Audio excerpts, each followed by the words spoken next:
পার্বত্য চট্টগ্রাম বিষয়ক প্রতিমন্ত্রী ব্যারিস্টার মীর মোহাম্মদ হেলাল উদ্দিনের সাথে সৌজন্য সাক্ষাৎ করেন চট্টগ্রাম চকবাজার থানা বিএনপির সাবেক যুগ্ম সম্পাদক ও ওয়াসা শ্রমিক দলের সভাপতি মোহাম্মদ বেলায়েত হোসেন।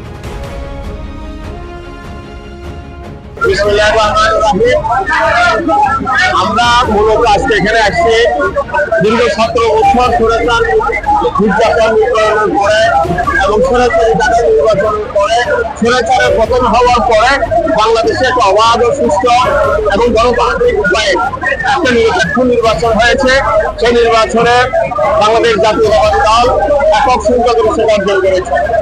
এই একক সংখ্যাগরিষ্ঠতা অর্জন করার পর আমাদের তারুণ্যের অহংকার জননেতা জনাব তারেক রহমান প্রধানমন্ত্রী হয়ে একটা মন্ত্রিসভা গঠন করেছে।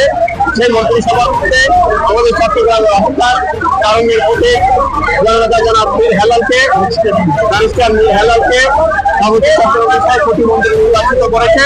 সেই নির্বাচিত করায় আমরা জননেতা জনাব তারেক রহমানকে আমাদের সরকার মহানগরকে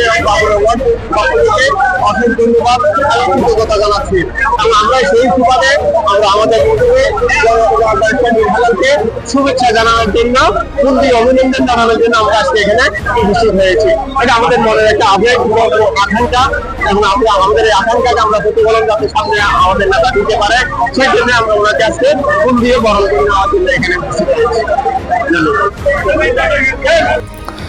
এ সময় তার সাথে অন্যান্য নেতৃবৃন্দরা উপস্থিত ছিলেন। ইকবাল হোসেন, হৃদয় ৭১।